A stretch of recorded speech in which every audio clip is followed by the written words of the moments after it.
Jai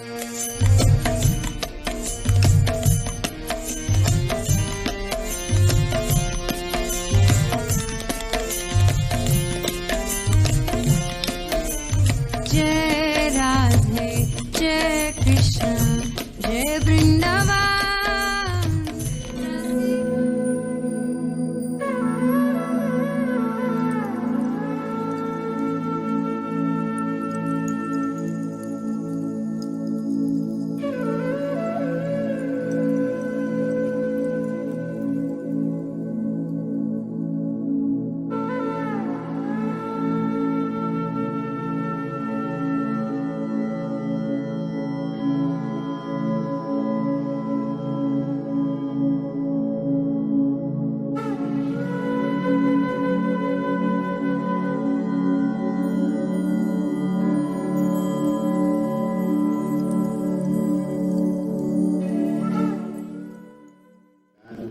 Todas as vilas e cidades. Porque na Índia, na tradição corporativista ali do conhecimento da Índia, o que acontecia? O conhecimento que vocês estão recebendo aqui da Bhakti Yoga, ele era um privilégio para algumas famílias de casta, nem todo mundo. Assim como, por exemplo, a Bíblia, quando ela foi traduzida pela primeira vez, o cara que traduziu foi colocado na fogueira, porque a Bíblia também era um privilégio de uma classe sacerdotal. Mas Chaitanya Mahaprabhu, na nossa linhagem, na nossa escola, não. O conhecimento ele é aberto, né? Tem que ser aberto para todo mundo. 5. Erigir para os membros e para a sociedade em geral um local sagrado de passatempos transcendentais dedicado à personalidade de Krishna. Ou seja, apesar de ter templos nas cidades para propagar o conhecimento, Prabhupada queria também templos num ambiente como esse. Ele queria comunidades rurais para que as pessoas pudessem ver na prática. Nós podemos praticar a consciência de Krishna de uma forma mais simples, uma vida mais simples e natural, sem a loucura da cidade grande. Inclusive, Prabhupada costumava dizer que a cidade foi feita pelo homem e o campo por Deus.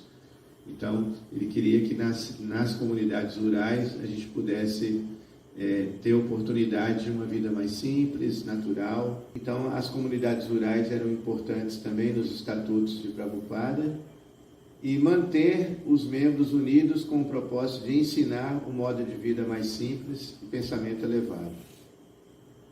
Tendo em vista o cumprimento dos propósitos acima mencionados, publicar e distribuir periódicos, revistas, livros e outros escritos. Então, a publicação de livros, a disseminação do conhecimento através da literatura era fundamental nos estatutos da ISKCON.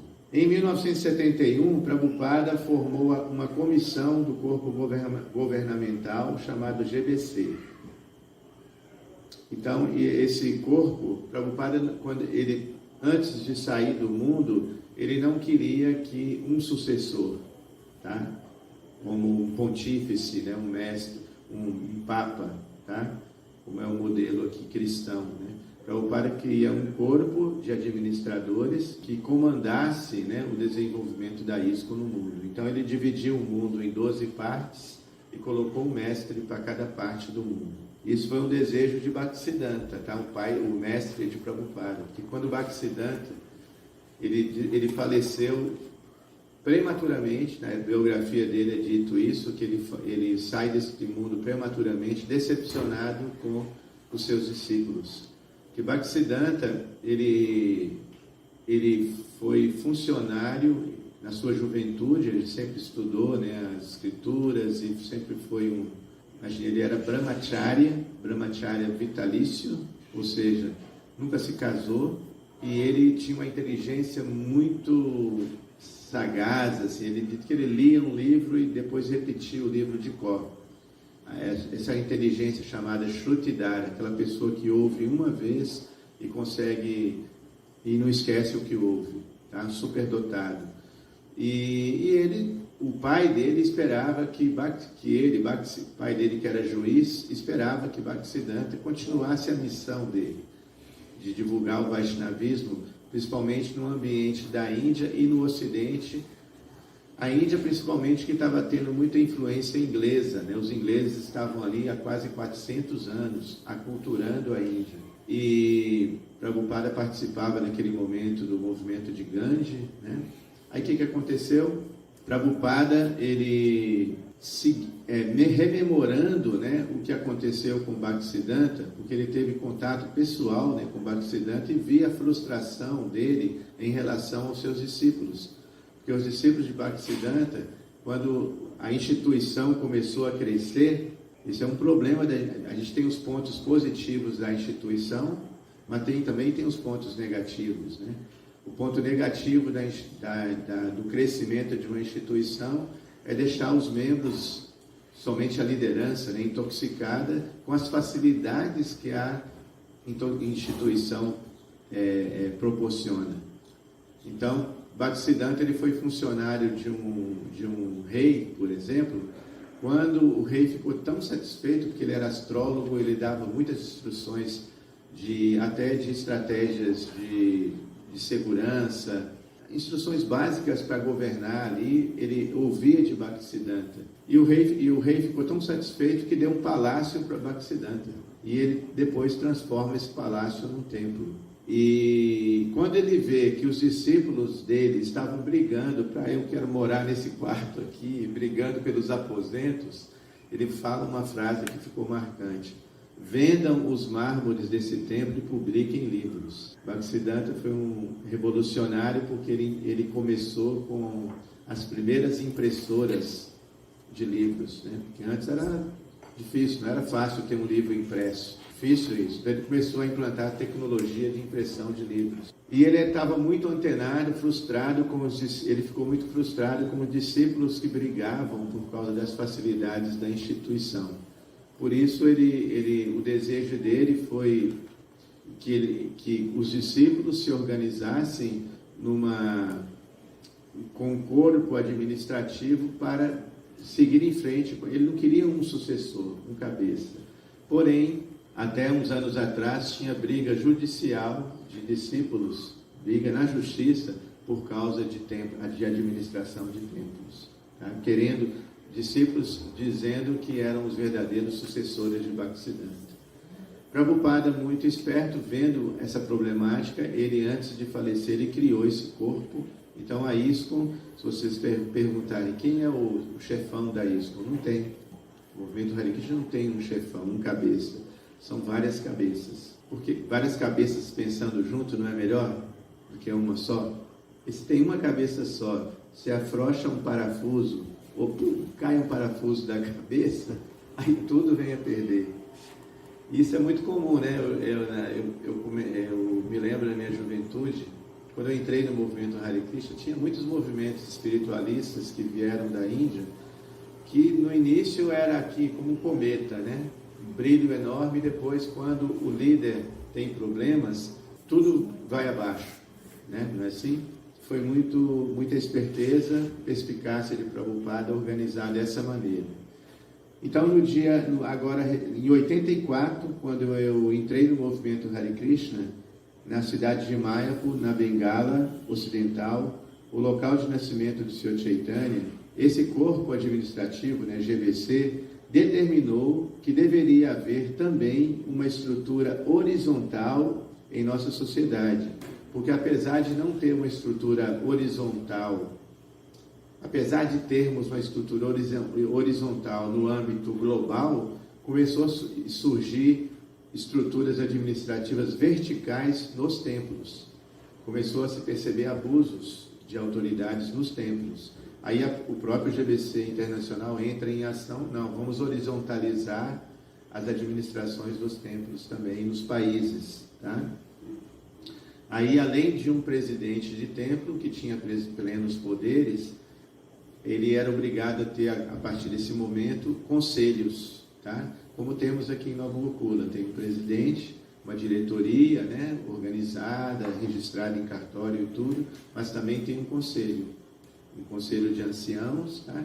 Então, a diretoria é o órgão executivo, que executa, né, o dia a dia. Mas quem determina, quem cuida dos cidadãos, né, quem vê o bem-estar, né, geral, quem fica de olho também fiscalizando as ações da diretoria é o conselho, tá? Que é eleito de 2 em 2 anos, e a diretoria de 4 em 4 anos. E também, além disso, para horizontalizar mais ainda, tem os departamentos.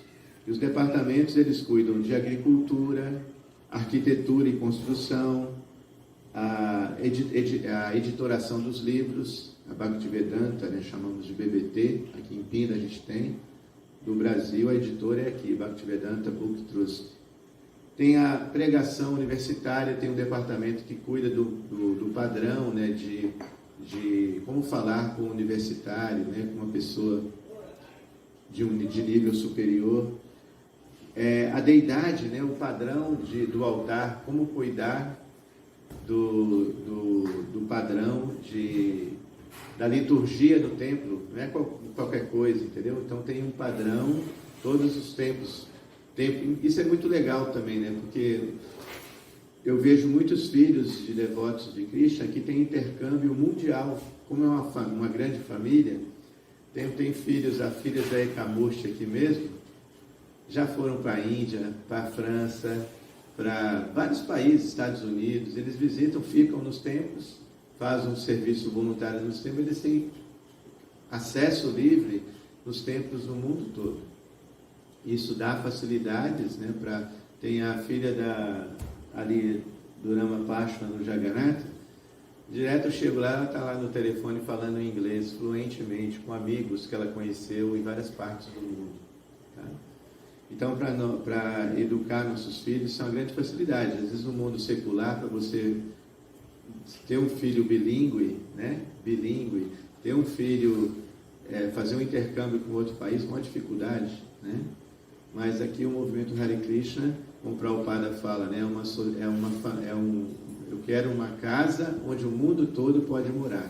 O Prabhupada chegou a isso, uma das definições é essa: uma casa onde o mundo todo pode morar. Então também uma questão que está sendo muito falada hoje em dia é a educação, o quanto a ISKCON está investindo em educação, que se investe muito na adoração às divindades, no altar, a liturgia, se investiu muito em distribuição de alimentos, a proteção das vacas, agricultura, mas quanto que está gastando com a educação? Esse é um problema, um questionamento que está tendo hoje, atualmente. Quanto nós estamos investindo na educação dos nossos membros? Não só a educação espiritual, mas a secular mesmo. Tá?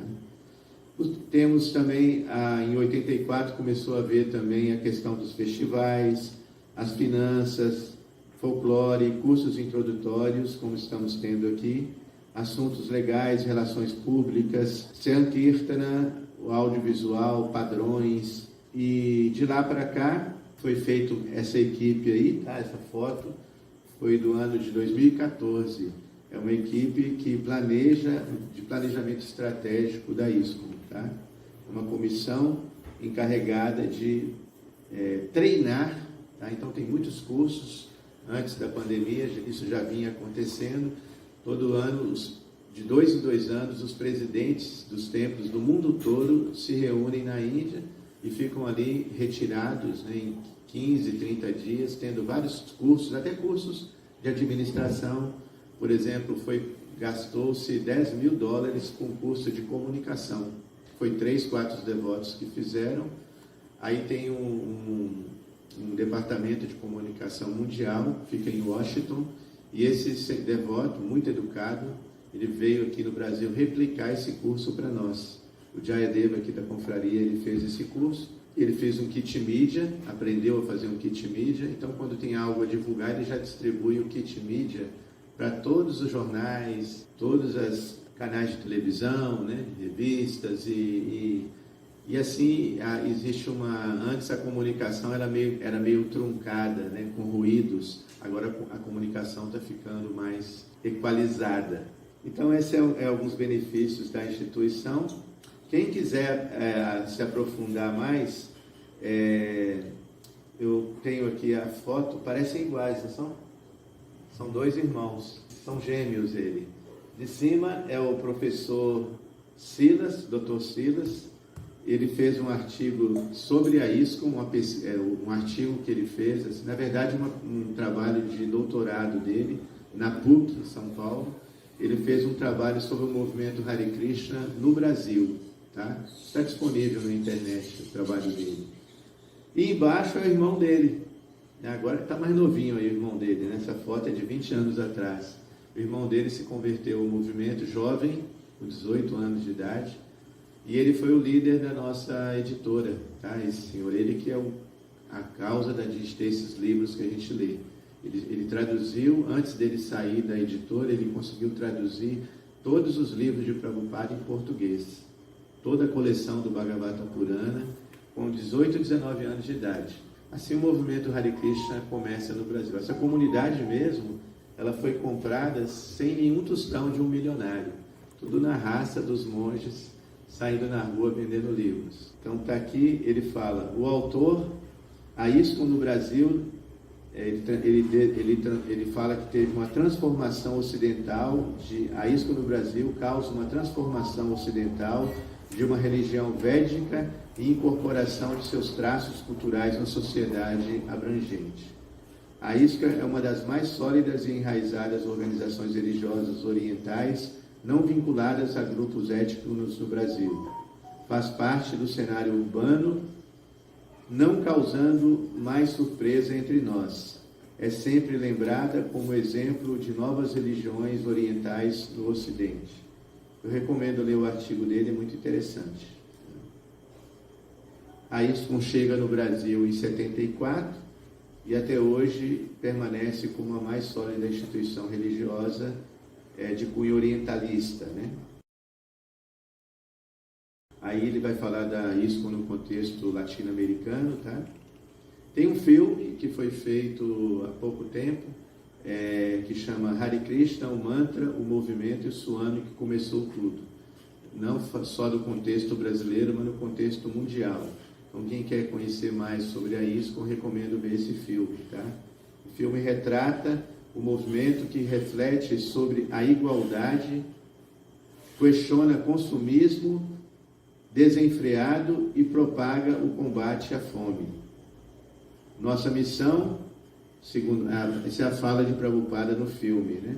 Nossa missão é ver todos se tornarem felizes.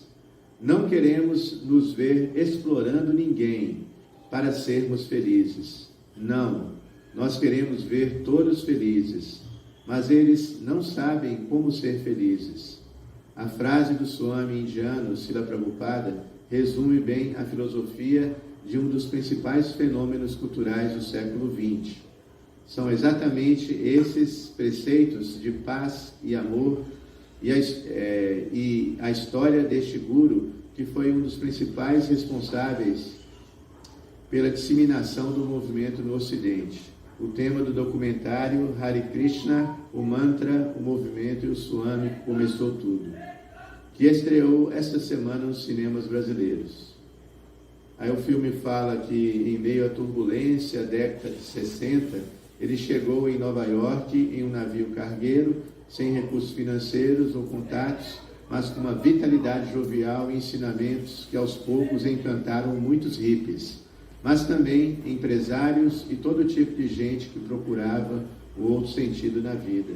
Aí tem a foto de George Harrison dos Beatles. Aqui é um cartaz da época, bem típico da época. Hare Krishna, né? Krishna Krishna, Hare Hare, Hare Rama, Rama Rama, Hare Hare. Virou um hit da Inglaterra e deu origem a um sucesso ainda maior, também gravado por George Harrison, My Sweet Lord.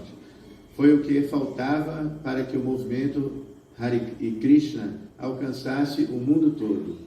Foi assim que os devotos ficaram famosos por cantarem e dançarem pelas ruas, estando presentes em todos os principais grandes fatos culturais da década, festivais de música, filmes e manifestações.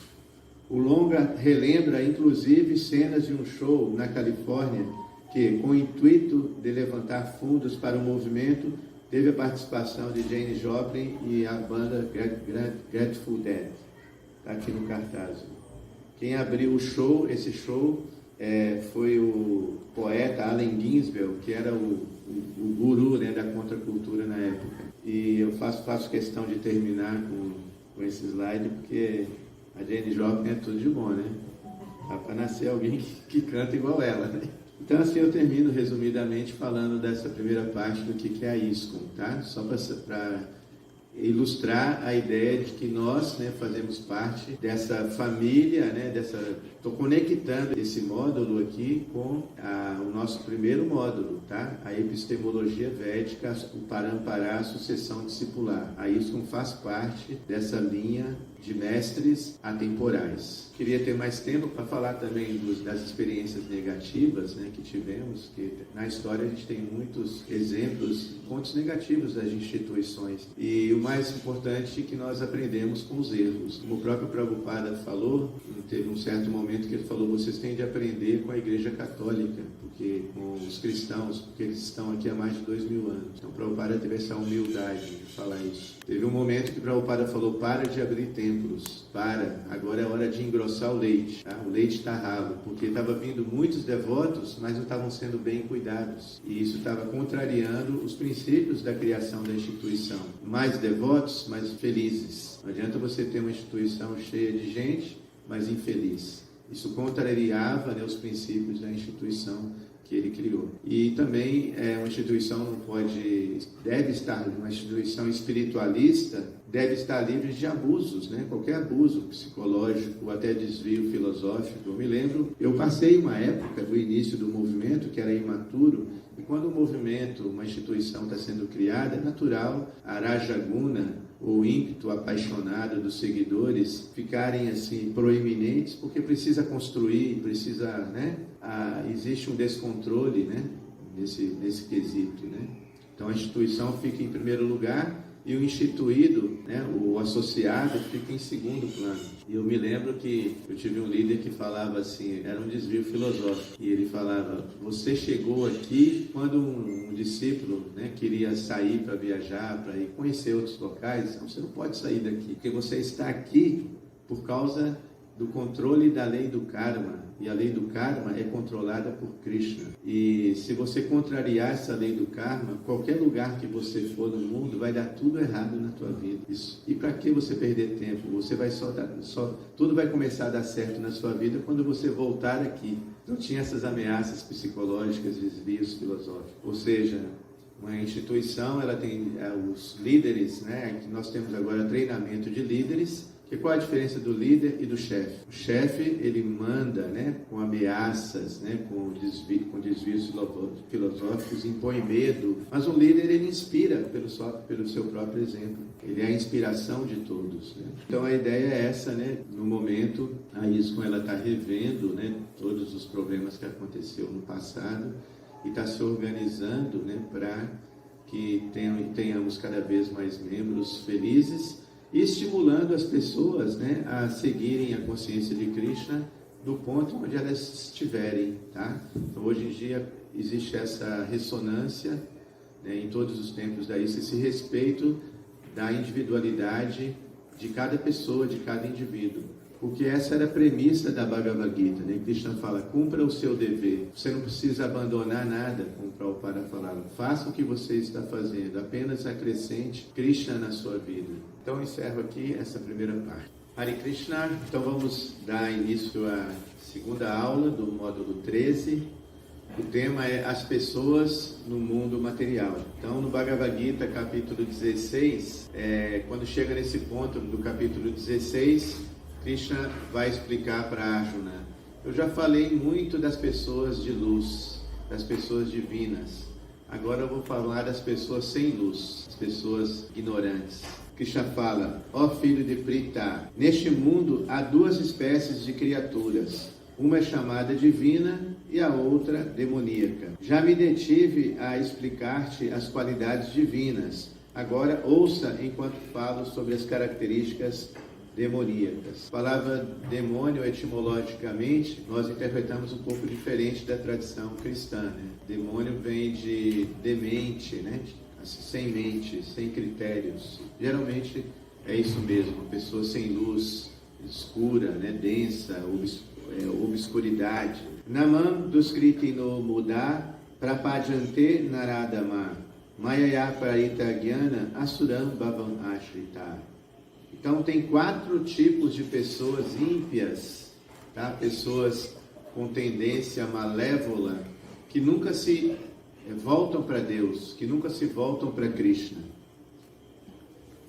Os descrentes, que são grosseiramente tolos, que são os mais baixos da humanidade, cujo conhecimento é roubado pela ilusão e compartilham da natureza ateísta dos demônios, não se rendem a mim. Então, os planejadores, né, os empreendedores ateus, ateístas, são aqui descritos como duskritina, ou descrentes. Então, são 4. Tá? Então, o primeiro descrito por Prabhupada é o Muda. Muda são aqueles que são grosseiramente tolos e literalmente como burros de carga, que trabalham arduamente. Na Índia é muito comum e engraçado ver os burrinhos de carga, né? Que eles colocam geralmente há muito tempo atrás de fazer isso. Pegam uma varinha, tipo varinha de pescar. Então eles para não maltratar o animal, bater no animal, eles colocam uma cenoura na frente dele, uma varinha de pescar. Então o burrinho vai caminhando assim, coloca muito peso mesmo, vocês não acreditam como, pelo menos volume mas às vezes o bichinho pequenininho com aquele volume enorme assim, e uma cenoura na frente dele, porque ele pensa que na cenoura é um petisco para ele, né? Especial. Aí ele pensa que no próximo passo vai conseguir pegar a cenoura. E assim ele fica o dia inteiro pensando que vai pegar a cenoura, que é o símbolo do prazer, do desfrute dele. Mas termina o dia, se o dono está bem humorado, ele pega a cenoura e dá para ele comer. Mas muitas vezes guarda a cenoura para o dia seguinte, nem dá para o animal. Maus tratos, né, mesmo, né? Mas muitas pessoas se auto-maltratam, né? Propõem isso para a sua vida, né? Trabalho árduo, o negócio é o trabalho, né? E passam isso para os seus filhos, né, também. O negócio é trabalhar arduamente, a pessoa trabalha. Eu conheço gente em São Paulo que trabalha em 3 empregos. São Paulo é o símbolo no Brasil da cidade que não para, não é assim? A pandemia, eu vejo um sinal positivo que eu vi na pandemia foi isso, as lojas fecharem 4 da tarde. Fechar completamente eu não concordo, porque tem 2 coisas, né? Tem um problema da aproximação, né, da propagação do vírus, né? Mas também tem um problema da economia, né? As 2 coisas, então tem que ter um equilíbrio nessa decisão. Trabalhar no domingo, né? Também as pessoas que trabalham direto. Não, é um absurdo. Eu vejo que aí quando para 4 horas é uma sensação assim que eu nunca tive no Brasil. Eu trabalho também às vezes atendendo lojas, né, com meus produtos que eu fabrico, as essências.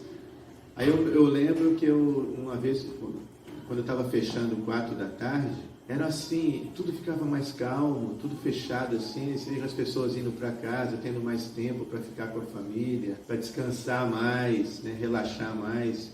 Eu achei uma forma, eu falei assim, por que isso aqui não fica como regra? Trabalhar menos, por quê? Por que trabalha mais? Porque o trabalho, o esforço seu, o prêmio é o dinheiro, é uma yoga, né? Você medita, se concentra no trabalho e o símbolo do seu esforço é o dinheiro. E tem até Dalai Lama, parece que fala isso, né? A filosofia budista. Você trabalha arduamente para ganhar dinheiro e gasta seu tempo. Aí depois você perde com a sua saúde. E depois pega aquele dinheiro para quê? Para comprar a saúde, para tentar resgatar a saúde novamente. E que tipo de inteligência é essa? Não é muito inteligente isso, não é assim? Então esse é um problema da sociedade ocidental. Inclusive tem um país que chama Butão.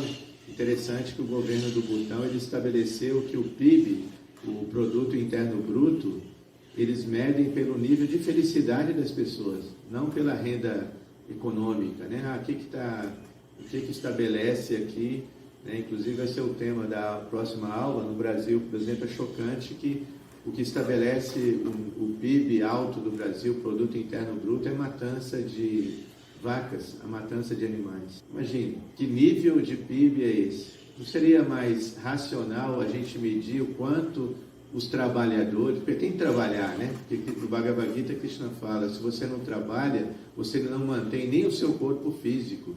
Krishna não propaga uma acomodação do karma, o escapismo, né? Ou inibir o progresso. Mas Krishna, ele enfatiza o equilíbrio do trabalho. Então, o trabalho a gente não tem de omitir-se do trabalho, porém, o trabalho com equilíbrio. Então, não temos de trabalhar não acho feliz esse exemplo do burro, né? Mas as pessoas trabalham muito, em excesso, e estão perdendo a saúde. Outra classe de Duskriti, ou descrente, chama-se Naradama, ou mais baixo da humanidade.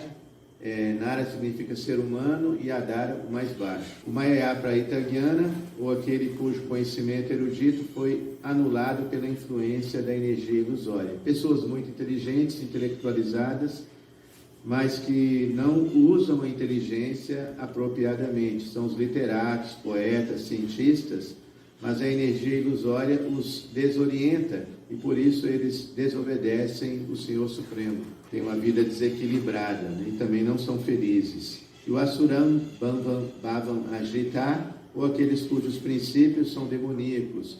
Essa classe é declaradamente ateísta. O ateísta não é mais muito inteligente, porque negar Deus, se você nega a pessoa ou a existência de Deus, não é inteligente, porque imediatamente você está perdendo a oportunidade de pesquisar. Porque mesmo que você não creia, né, você é um agnóstico, eu não tenho certeza que Deus existe. Mas um teísta eu acredito que Deus existe porque eu tenho a possibilidade de pesquisar e concluir se ele existe ou não. Porque se você simplesmente dizer que Deus não existe, imediatamente que você não acredita em Deus, você perde a oportunidade porque como você vai pesquisar algo que não existe? Então, pelo menos ser humilde e aceitar, eu aceito que Deus existe e vou pesquisar para provar que ele existe. Na conclusão da sua pesquisa, você pode até concluir, eu pesquisei aqui e concluo que ele não existe. Mas antes disso, você não pode falar que ele não existe, só porque você não vê. Que o agnóstico, ele fala tanto faz, para mim tanto faz se ele existe ou não existe, é até mais inteligente. Esse significado, gente, de Prabhupada, talvez seja o significado mais longo do Bhagavad Gita, não é? Esse 7.15, eu recomendo que vocês leiam, porque ele está definindo muito bem cada um desses quatro perfis de pessoas não inteligentes. Inclusive, no capítulo 16, o meu mestre, ele diz que a interação do final do capítulo 17 e o início do capítulo 16, ele considera, e o meu mestre é muito inteligente, tá? Ele diz, no ponto de vista dele, ele considera que é a parte mais importante do Bhagavad Gita para pessoas inteligentes que querem entender um pouco mais sobre a crença, do acreditar ou desacreditar. Porque ali, no final do capítulo 17, início do 16, há um questionamento de Arjuna. Arjuna fala, e as pessoas que não acreditam? Tá? Isso significa que mesmo há 5.000 anos, quando Cristo estava no mundo, mesmo há 2.000 anos, quando Cristo estava no mundo, tinha pessoas que não acreditavam. Pessoas que estavam vendo Jesus, pessoas que estavam vendo Krishna cara a cara e não acreditavam nele. Consideravam ele uma pessoa comum, um ser humano comum. Aí Krishna fala, esse início do capítulo 16 e final do 17, surge esse tema da fé, tá? Da crença. E aí Krishna vai dizer que a fé não é linear, né? Ele fala que a fé, ela pode ser compreendida com 3 movimentos psicológicos, que é a bondade, a paixão e a ignorância. Porque na academia, por exemplo, é interessante, né, que a desconstrução da fé na academia, nas universidades, somente da parte de religiosos, né? Porque eu só acredito naquilo que eu vejo, que eu creio, que eu consigo colocar num tubo de ensaio, num laboratório e pesquisar. Ou seja, aquilo que é inferior a mim, eu posso entender e posso manipular e entender. Mas a gente tem de ter humildade, né, de entender que aquilo que é superior, você tem de se entregar, se render. Então, na academia, infelizmente, né, nós só podemos entender o que é inferior a nós, o que é superior é impossível. Então, se fala muito da fé cega, isso é fé cega. Mas ninguém fala da dúvida cega. Por exemplo, 1 mais 1 é igual a 2. Mas se eu falar que 1 mais 1 é igual a 1, o ato de você desacreditar também é fé, não é? Tudo é fé. Como o Gilberto Gil fala na música ali, né? Andar com fé eu vou, porque a fé não costuma falhar.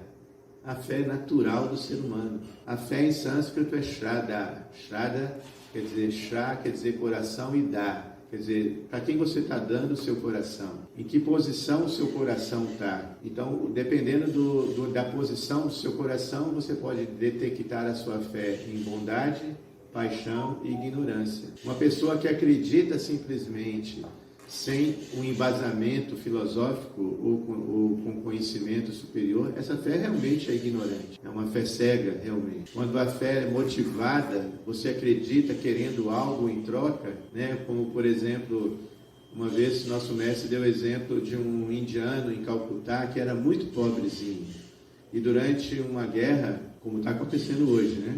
Tem gente enriquecendo com a pandemia, que é uma guerra biológica, né? Na Segunda Guerra Mundial, esse indiano que era muito pobre ficou muito rico, e ele tinha a divindade no altar dele. Adivinha quem era? Ele adorava Hitler, mandou esculpir uma imagem de Hitler, e ele fazia puja para Hitler, oferecia incenso, sabe, flores, porque na cabeça apaixonada e ignorante dele, ele acreditava que Hitler era a causa da riqueza dele. Deus não existia, porque o comunismo, né, propagava, né, o ateísmo, quebrava as igrejas. Então, essa fé, ela é uma fé, uma crença, né, mas realmente é uma fé ignorante. Mas é possível você embasar a sua fé no conhecimento. E essa é a ideia do nosso curso de Bhakti Yoga. Fico muito feliz, né, que eu tenho contato extra sala de aula, né, com muitos alunos que escrevem para mim fazendo questionamentos difíceis. Eu tenho que fazer pesquisa para responder para eles. Ou seja, eles estão aceitando Krishna, aceitando não por fanatismo, por dogma, mas embasados, né? Embasados no conhecimento sólido. Então eles podem, a ideia desse curso é que se a pessoa resolve ter uma vida, né, dedicada a esse conhecimento, a essa cultura, ela vai poder explicar muito bem por que está se tornando vegetariano, por que se abstém de certos maus hábitos que ela tinha antes. Por que isso? Porque aquilo tudo é como uma criança, né? Como Sócrates dizia, que um adulto tem que ser como uma criança. Uma criança, ela está sempre perguntando, né? Primeira fase, assim, até 5, até 8 anos. Agora mesmo, meus filhos questionando umas coisas lá. Tudo eles perguntam. Por quê? Então me justifica aí. Por que eu tenho de ir? Por que eu tenho de fazer isso? Aí o pai tem de rebolar para responder e justificar. Mas depois, infelizmente, por razões sociológicas, né, a criança entra na rotina do adulto, né, não é mais criança, cai na rotina e para de indagar.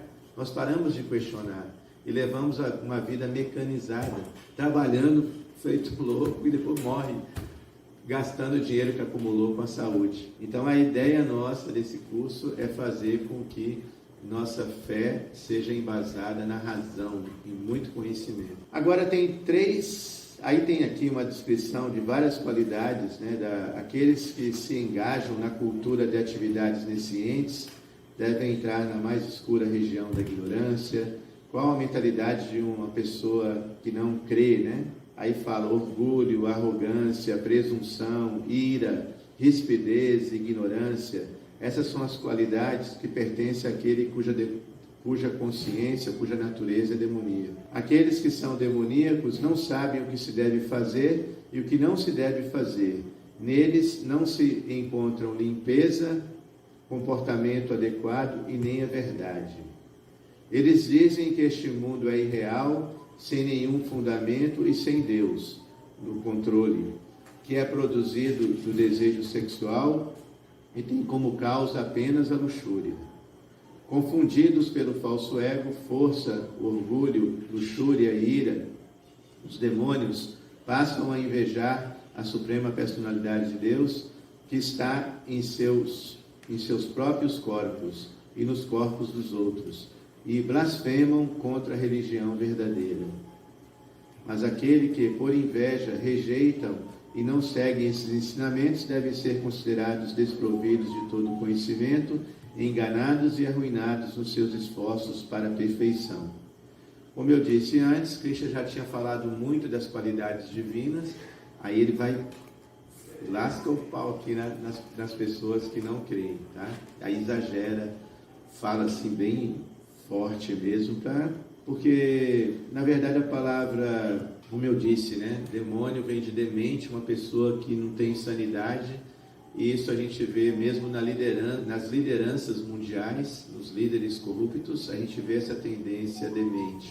É lógico que, por exemplo, por circunstâncias, a pessoa pode até se tornar ateísta. Isso aqui a gente não está generalizando, por isso que o Krishna fala de 4 tipos de pessoas. Eu conheço pessoas que não têm religião, que não acreditam em Deus e são muito boas, tá?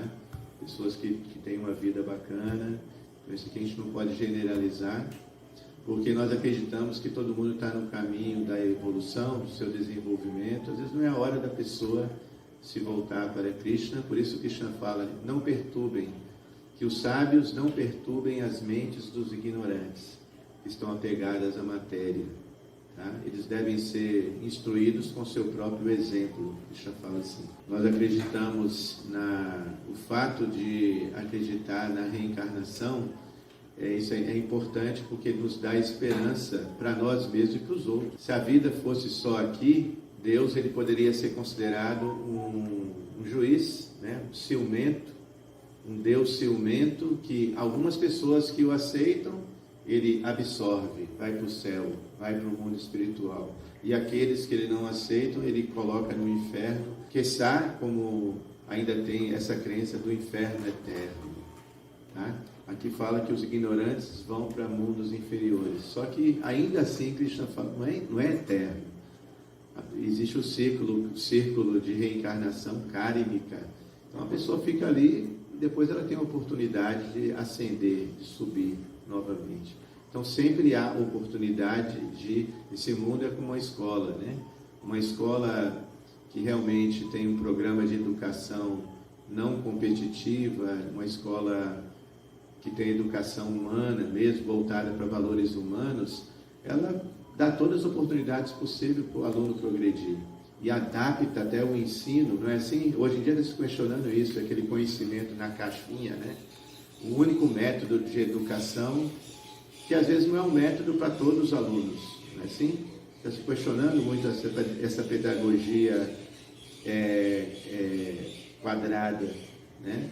Então, hoje em dia, nas escolas mais avançadas, se aceitam o método que o professor se adequa para atrair os alunos para o saber, para o seu desenvolvimento socioemocional, intelectual, não é assim?